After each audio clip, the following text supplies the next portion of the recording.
Hello friend, electrical life में आप सभी का स्वागत है। फ्रेंड्स, हम डिस्कस करेंगे बेसिक इलेक्ट्रॉनिक्स के इम्पोर्टेंट एमसीक्यू और इस एमसीक्यू का जो सॉल्यूशन होगा पूरे डिटेल फॉर्म में होगा और एक एक क्वेश्चन को आप ध्यान से देखिएगा क्योंकि ये प्रीवियस ईयर में आरआरबी जेई में, एसएससी जेई में, यूपीपीसीएल जेई में सारे पूछे हुए क्वेश्चन हैं और सबका एक्सप्लेनेशन जो है वो बहुत ही अच्छे फॉर्म में दिया है। तो एक एक क्वेश्चन को आप ध्यान से समझिए, ठीक है। चलिए, तो हम अगर पहला क्वेश्चन देखें तो हमारा पहला क्वेश्चन है कि the bond found by sharing of electrons by two or more atom is called, यानी कि वह बंध जो दो या दो से अधिक परमाणुओं द्वारा इलेक्ट्रॉन को साझा करने से बनते हैं वह क्या कहलाते हैं। ऑप्शन आप ध्यान से देखिए कि ionic bond, metallic bond, covalent bond या option number D coordinate bond. तो आपको पता है कि जब हम इलेक्ट्रॉन्स का शेयर करके बनाते हैं तो वह बॉन्ड हमारा बनता है कोवैलेंट बॉन्ड, यानी इलेक्ट्रॉनों के शेयरिंग के कारण जो बॉन्ड बनेगा उसे हम कहेंगे कोवैलेंट बॉन्ड, ठीक है। लेकिन जब इलेक्ट्रॉन एक मतलब कि एक परमाणु से किसी दूसरे परमाणु पे ट्रांसफ़र होता है, यानी एक तत्व से किसी दूसरे तत्व पे आप क्या करोगे, ट्रांसफ़र करोगे, तो फिर वहाँ पे जो बॉन्ड बनेगा वो होगा आयनिक बॉन्ड, ठीक है। कोवैलेंट बॉन्ड में क्या है कि जब इलेक्ट्रॉन साझा करेंगे यानी इलेक्ट्रॉनों की शेयरिंग होगी तो फिर कोवैलेंट बॉन्ड होगा, लेकिन जब इलेक्ट्रॉन ट्रांसफ़र होंगे एक एटम से दूसरे पे उस कंडीशन में आपका क्या बनेगा, आयनिक बॉन्ड बनेगा, ठीक है। यानी कि वह बंध जो दो या दो से अधिक परमाणुओं द्वारा इलेक्ट्रॉनों को साझा करके बनते हैं वह सहसंयोजी बंध कहलाते हैं, यानी कि कोवैलेंट बॉन्ड कहलाते हैं, ठीक है। तो देखिए अगला क्वेश्चन अब हम देखते हैं। देखिए अगला क्वेश्चन आपका है कि when donor type impurity to semiconductor material, यानी कि जब अर्धचालक पदार्थ में दाता प्रकार की अशुद्धि जोड़ी जाती है तब क्या होता है। Electron are generated and material is N type, electron are generated and material is P type, holes are generated and material is called P type, या holes are generated and material is called P type, ठीक है। Material is called P type. तो बताइए question क्या है कि जब हम डोनर टाइप इम्प्योरिटी मिलाते हैं, ध्यान से समझना कि डोनर टाइप बोला है, एक्सेप्टर नहीं बोला है, डोनर टाइप इम्प्योरिटी मिलाते हैं तो उस कंडीशन में होता क्या है। तो सबसे पहले तो आपको एक चीज़ क्लियर होनी चाहिए कि डोनर टाइप इम्प्योरिटी हम बोलते किसको हैं। तो डोनर टाइप इम्प्योरिटी जो हम बोलते हैं वो बोलते हैं हम एन टाइप मटेरियल को, एन टाइप मटेरियल को। और आपको पता है कि एन टाइप मटेरियल में जो इलेक्ट्रॉन हैं वो जनरेट होते हैं, यानी कि एन टाइप मटेरियल में आपके इलेक्ट्रॉन जनरेट होते हैं। जबकि आपको एक चीज़ और यहाँ से याद करना है कि एन टाइप मटेरियल यानी कि negative type material, negative type का मतलब क्या कि यह इलेक्ट्रॉन का जनरेशन करेगा और अगर इसके पास कौन सी इम्प्योरिटी मिलाई जाएगी। अब देखिए जैसे कोई अगर आपको एन टाइप मटेरियल बनाना है तो आपके पास अगर सिलिकॉन है या जर्मेनियम है तो इसमें हम किस प्रकार की डोपिंग करेंगे, पेंटावैलेंट या ट्राईवैलेंट। तो देखिए जब भी हम एन टाइप मटेरियल बनाएंगे तो पेंटा टाइप मतलब कि पेंटावैलेंट क्या क्या करते हैं, इम्प्योरिटी मिलाते हैं, ठीक है। और ट्राईवैलेंट बनाते हैं तो जो हमारे पास सेमीकंडक्टर बनता है वह पी टाइप बनता है, और जब पेंटा टाइप मिलाते हैं तो हमारे पास एन टाइप। तो ट्राईवैलेंट के लिए पी टाइप बनेगा और पेंटावैलेंट मिला देंगे तो एन टाइप बनेगा। तो ट्राईवैलेंट मिलाने से हमारे पास क्या बनता है, एक्सेप्टर बनता है, ठीक है, एक्सेप्टर बनेगा। लेकिन जब हम पेंटा टाइप मतलब कि ठीक है पेंटा टाइप यानी एन टाइप मटेरियल बनाएंगे तो हमारे पास क्या बचेगा, डोनर टाइप बनेगा, जिसको कि हम एन टाइप मटेरियल कहते हैं। और एन टाइप मटेरियल में हमारे इलेक्ट्रॉन जनरेट होते हैं, ठीक है, जबकि पी टाइप मटेरियल में हमारे होल्स जनरेट होते हैं। क्लियर है। तो इस क्वेश्चन का जो करेक्ट आंसर हो वो ऑप्शन नंबर ए होगा।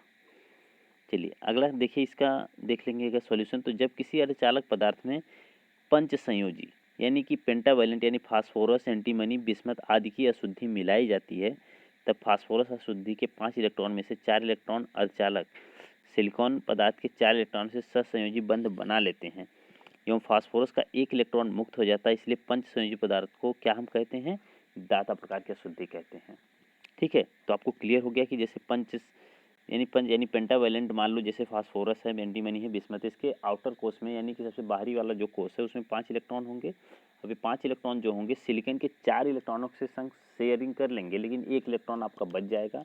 उसी को हम कैसे यूज करेंगे, एज ए डोनर टाइप। और जब डोनर टाइप हम इसको यूज करेंगे तो हमारा कौन सा मटेरियल बनेगा, एन टाइप की मटेरियल बनेगा। क्लियर है। चलिए, जैसे कि आप इस फिगर में देख सकते हो कि ये आप किस तरह से ये बना हुआ है। ठीक है, जैसे आप देखेंगे इस फिगर में तो ये पी है आपका, यानी पी मतलब फास्फोरस। ये मान लीजिए सिलिकॉन चारों तरफ आपने लगा दिया है, तो इस सिलिकॉन के 4 इलेक्ट्रॉन होते हैं, तो 4 इलेक्ट्रॉन इस तरह से इसमें शो किया गया है, चारों चारों इलेक्ट्रॉन। तो आप देखेंगे कि जो ये इलेक्ट्रॉन है एक, ये क्या है, मुक्त इलेक्ट्रॉन है, यानी यह किसी के संग बॉन्ड नहीं बना पाया, इसलिए यह किसका काम करेगा, यह आपका काम करेगा डोनर टाइप का। किसका काम करेगा, डोनर टाइप का काम करेगा। ठीक है। चलिए, अगला क्वेश्चन है कि इन ए सेमीकंडक्टर, ये दोनों डोनर में भी, यानी अर्धचालक में एक डोनर कैसा हो सकता है, ये ट्राईवैलेंट इम्प्योरिटी, ये टेट्रावैलेंट, ये पेंटावैलेंट इम्प्योरिटी, ये नोबल गैस इम्प्योरिटी। तो आपको मैंने अभी बताया कि जब भी आपको डोनर टाइप बनाना होगा तो कैसा मिलाएंगे, पेंटावैलेंट इम्प्योरिटी मिलाएंगे। ठीक है। तो करेक्ट आंसर जो होगा कि पंच संयोजी अशुद्धियाँ दाता अशुद्धियाँ होती हैं, यानी कि पेंटावैलेंट मिलाएंगे तो हमारे पास क्या बनेगा, डोनर टाइप एलिमेंट बनेगा। जैसे में क्या है, फास्फोरस, एंटीमनी और बिस्मथ, फास्फोरस, एंटीमनी और बिस्मथ। और एक्सेप्टर बनाना होगा तो हम ट्राईवैलेंट इम्प्योरिटी मिलाएंगे, जैसे कि एल्युमिनियम, ठीक है, इंडियम, ये सब चीज़ें होती हैं जो कि किसके लिए होती हैं, बोरान, ये सब जो होंगी किसके लिए होंगी, वो पी टाइप बनाने के लिए होंगी, पी टाइप। ठीक है। जबकि एन टाइप बनाना होगा तो हम फास्फोरस मिलाएंगे, एंटीमनी मिलाएंगे या तो बिस्मथ मिलाएंगे। ठीक। चलिए, अगला क्वेश्चन है कि to obtain the P type semiconductor, यानी पी प्रकार को अर्धचालक प्राप्त करने हेतु, अब पी टाइप अर्धचालक आपको प्राप्त करना है या बनाना है तो कैसे बनाएंगे, ये पेंटावैलेंट इम्प्योरिटी को ऐड करके, ये ट्राईवैलेंट इम्प्योरिटी को ऐड करके, बोथ आर ऐड, या नन ऑफ दिस। तो आपको पता है कि मैंने अभी कहा कि आपसे कि पी टाइप आपको बनाना है, तो जब आपको पी टाइप बनाना है तो पी टाइप मतलब कि सेमीकंडक्टर बनाने के लिए आपको ट्राईवैलेंट मिलाना पड़ेगा। क्या मिलाना पड़ेगा, ट्राईवैलेंट इम्प्योरिटी मिलाना पड़ेगा। तो ट्राईवैलेंट में जैसे कि आपके पास क्या होना चाहिए, ट्राईवैलेंट में आपके पास होगा एल्युमिनियम होगा, बोरान होगा, इंडियम होगा, ये सब चीज़ें जो होंगी वो किस में आती हैं, मतलब कि ट्राईवैलेंट इम्प्योरिटी, यानी कि इसके बाहरी कोष में 3 इलेक्ट्रॉन्स होते हैं। तो correct answer option number B हो जाएगा। चलिए, इसका देख लेते हैं। जो मतलब इसका एक्सप्लेनेशन है कि अर्धचालक 2 प्रकार के होते हैं, कौन कौन से, एक होता है इंट्रिंसिक अर्धचालक, एक होता है एक्सटेंसिक। ठीक है, एक होता है इंट्रिंसिक और एक होता है एक्सटेंसिक। अब देखिए, इंट्रिंसिक अर्धचालक शुद्ध अर्धचालक होते हैं, जैसे जर्मेनियम और सिलिकॉन। यानी कि इंट्रिंसिक अर्धचालक हम उसे बोलते हैं जिसमें हम इम्प्योरिटी मतलब कि प्योर सेमीकंडक्टर हो, यानी जिसमें कोई भी इम्प्योरिटी नहीं मिली हो, वह कौन सा होता है, इंट्रिंसिक अर्धचालक। और इंट्रिंसिक अर्धचालक का अगर आपसे एग्जाम्पल कभी पूछे तो आप जर्मेनियम और सिलिकॉन बताएंगे, यानी फोर्थ ग्रुप के जो भी एलिमेंट होंगे सारे के सारे किस में आते हैं, इंट्रिंसिक अर्धचालक में आते हैं। ठीक है। उसके बाद एक्सटेंसिक अर्धचालक, यानी कि वह अर्धचालक, यानी कि इंट्रिंसिक अर्धचालक में अगर हम अशुद्धि मिला देंगे तो हमारा क्या बन जाएगा, एक्सटेंसिक अर्धचालक बन जाएगा, जो कि 2 प्रकार का होता है।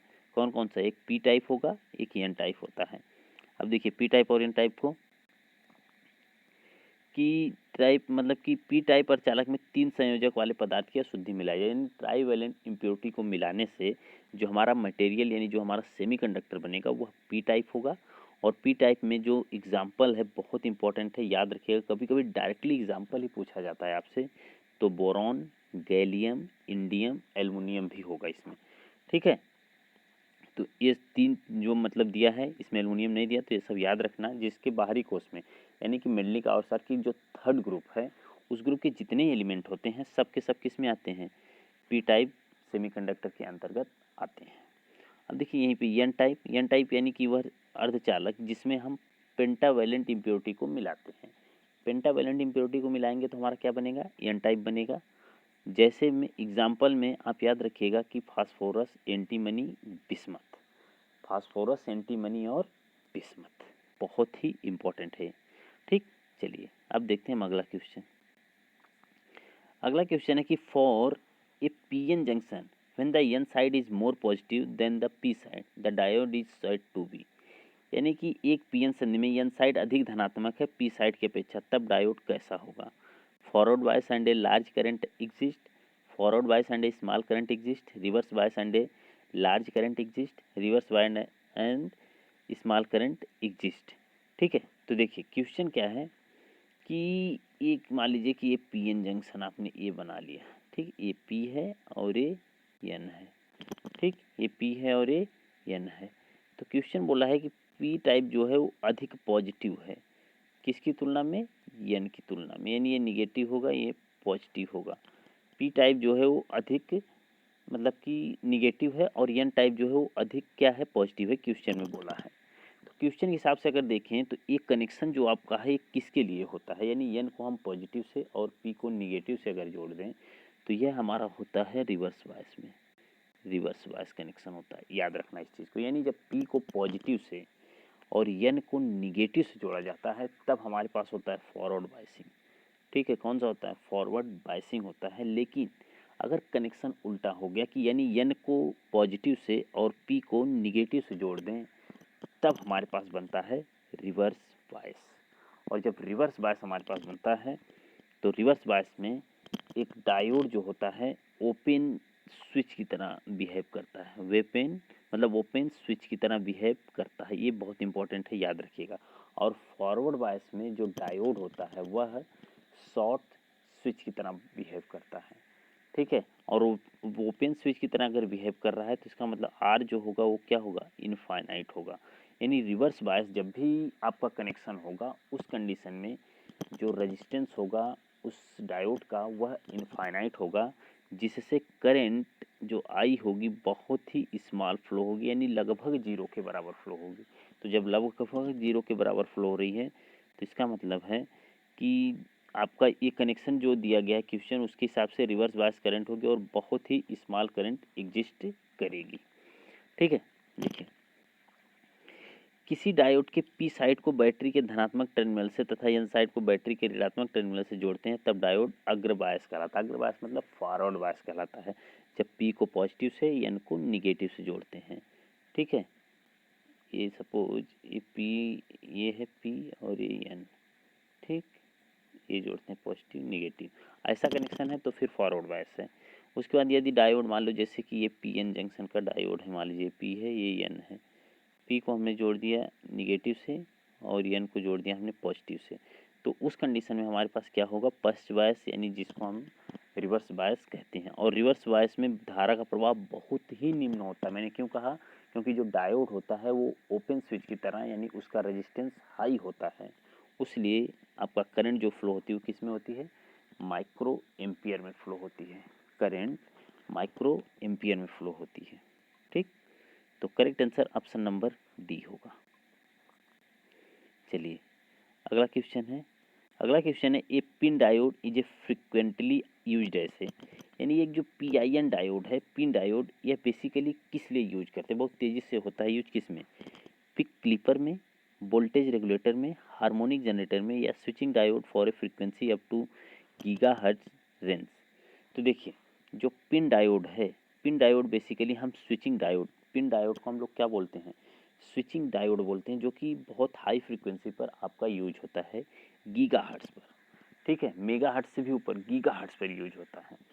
ठीक है, तो याद रखना इस चीज़ को। अब देखिए इसको, पिन डायोड एक प्रकार का पीएन जंक्शन डायोड होता है, यानी कि पिन डायोड एक पीएन जंक्शन डायोड होता है। इसकी डोपिंग उच्च होती है, ध्यान से समझना, इसकी डोपिंग जो है वो क्या है? उच्च होती है, जिसके कारण पश्च अभिनत में इसका डिप्लेशन क्षेत्र बढ़ जाता है। पश्च अभिनत मतलब रिवर्स बायस में इसका जो डिप्लेशन क्षेत्र है वो बढ़ जाता है। अब देखिए इंपॉर्टेंट है कि एक पिन डायोड में बहुत उच्च डोप्ड पी और बहुत उच्च डोप्ड एन के बीच इंट्रिंसिक अर्धचालक सैंडविच रहता है। तो याद रखना कि जो पिन डायोड होता है उसमें पी टाइप भी बहुत हाई डोपिंग की जाती है और एन टाइप को भी बहुत हाई डोपिंग की जाती है। ठीक है, और इनका प्रयोग आरएफ यानी रेडियो फ्रिक्वेंसी स्विचिंग में, फोटो डिटेक्टर में, फास्ट स्विचिंग में, उच्च आवृत्ति यानी हाई फ्रिक्वेंसी गीगाहर्ट्ज स्विचिंग के लिए किया जाता है। इम्पॉर्टेंट है कि पिन डायोड का यूज आप कहाँ कहाँ पे करते हो, कहाँ कहाँ, रेडियो फ्रिक्वेंसी स्विचिंग में, फोटो डिटेक्टर में, फास्ट स्विचिंग में, हाई फ्रिक्वेंसी स्विचिंग के लिए हम इसका इस्तेमाल करते हैं। किसका? पिन डायोड यानी PIN डायोड का। ठीक है, चलिए अगला question. The PN junction diode is A passive device, vacuum tube, unilateral device, bilateral device. बताइए एक PN जंक्शन डायोड क्या होता है? तो एक PN जंक्शन डायोड आपका होता है यूनिलेटरल डिवाइस। कैसा होता है? यूनिलेटरल डिवाइस होता है। देखिए इसका एक्सप्लेनेशन अगर हम देखें तो PN संधि डायोड एक अर्धचालक युक्ति है जो कि एक समय में एक ही दिशा में धारा का प्रवाह करती है, इसलिए इसे एक दिशीय युक्ति कहा जाता है। यह अगर मान लीजिए फॉरवर्ड वॉइस में ऑन है तो रिवर्स वॉइस में ऑफ की भांति कार्य करता है। ठीक है, तो देखिए जो आपका डायोड है यानी कि PN जंक्शन डायोड है, यह एक टाइम पर एक ही दिशा में, जैसे अगर आप फॉरवर्ड वॉइस में किए हैं तो ये फॉरवर्ड वॉइस में ही काम करेगा, ना कि रिवर्स वॉइस में काम करेगा। ठीक है, अगर फॉरवर्ड वॉइस में इसको ऑन किए हैं तो रिवर्स वॉइस में ये क्या होगा? ऑफ होगा। अगर आप रिवर्स वॉइस में इसको ऑन किए हैं तो फॉरवर्ड वॉइस में क्या होगा? ऑफ होगा। ठीक है, तो बहुत इंपॉर्टेंट है, ये चीज़ याद रखिएगा कि एक PN जंक्शन डायोड जो होता है वह यूनिलेटरल डिवाइस होता है। कैसा होता है? यूनिलेटरल डिवाइस होता है। ठीक है, क्लियर है?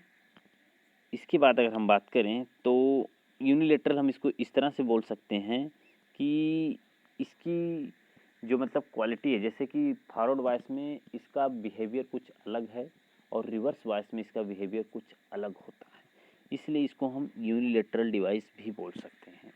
ठीक है, तो correct answer option number C होगा। चलिए अगला क्वेश्चन है कि जीनर डायोड के रूप में प्रयोग किया जाता है। जीनर डायोड के रूप में किसको हम प्रयोग करते हैं? बताइए। वोल्टेज नियामक के रूप में, रेक्टिफायर्स के रूप में, एम्पलीफायर के रूप में या ऑक्सीलेटर के रूप में। तो जीनर डायोड को हम यूज करते हैं किसके फॉर्म में? तो जीनर डायोड को हम यूज करते हैं वोल्टेज रेगुलेटर के फॉर्म में।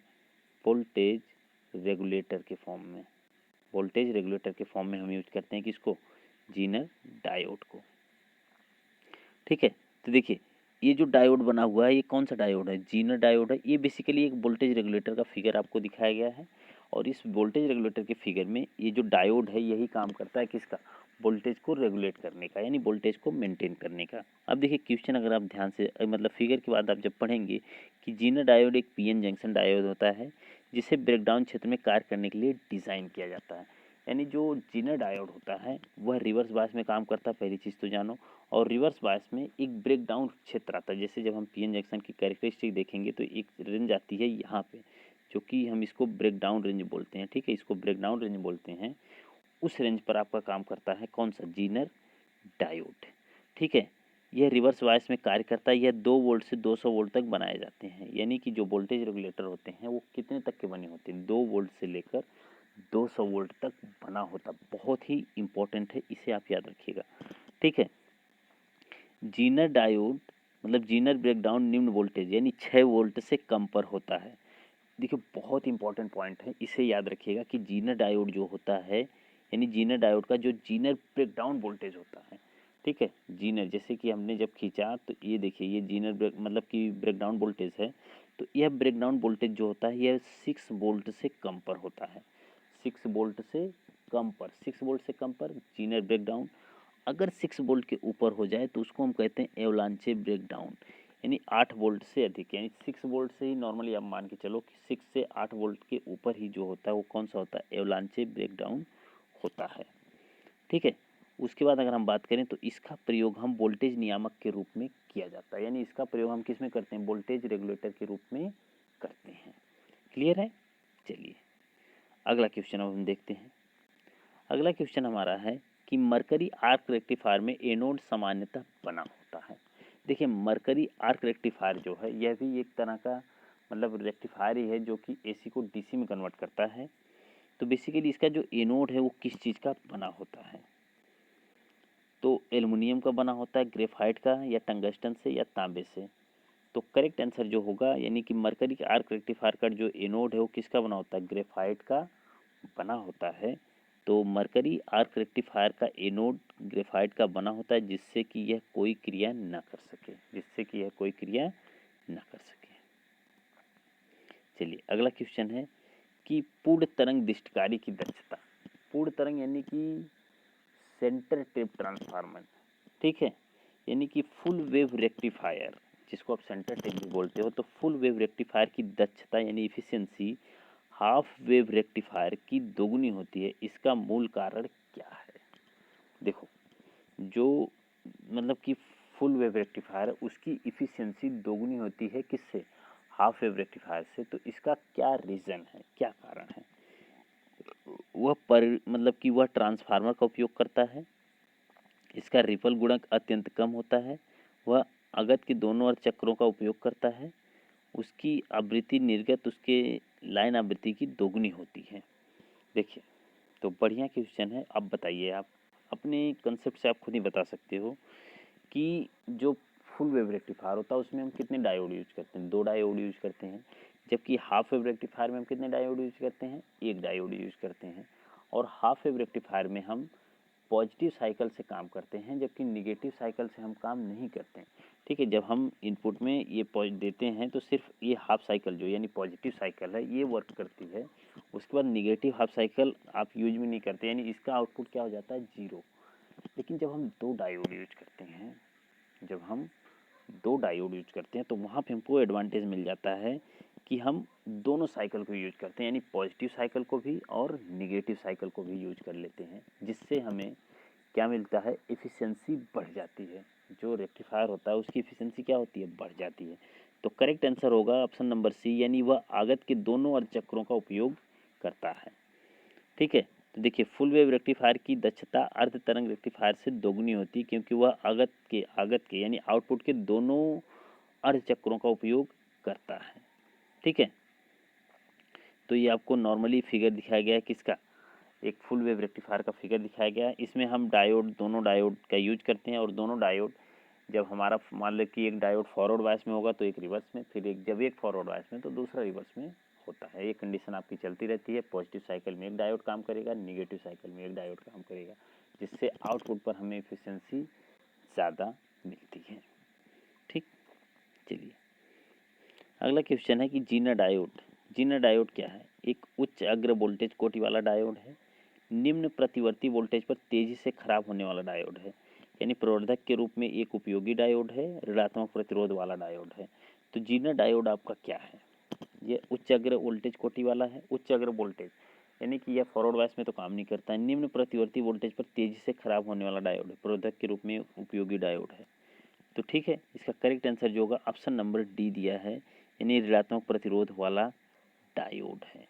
ठीक है, यानी एक जीना डायोड को हम क्या बोलते हैं? ऋणात्मक प्रतिरोध, यानी कि निगेटिव रेजिस्टेंस वाला डायोड होता है। ठीक है, तो देखिए, जीना डायोड एक ऋणात्मक प्रतिरोध वाला डायोड है क्योंकि यह वोल्टेज को फिक्स कर देता है और करंट इंक्रीज करती है, जिससे रेजिस्टेंस घटकर ऋणात्मक हो जाता है, जिससे इसे ऋणात्मक प्रतिरोध वाला डायोड कहते हैं। तो प्रॉपर आपको बताया गया कि कैसे हम इसको ऋणात्मक वाला डायोड कहते हैं, यानी यह वोल्टेज को तो फिक्स कर देता है क्योंकि वोल्टेज रेगुलेटर की तरह यूज होता है, लेकिन करंट को बढ़ा देता है। जब करंट बढ़ती है तो इसका मतलब है कि रेजिस्टेंस कम हो रहा होगा, यानी रेजिस्टेंस ऋणात्मक हो रहा है, इसलिए हम इसको क्या बोलते हैं? ऋणात्मक प्रतिरोध वाला डायोड होता है।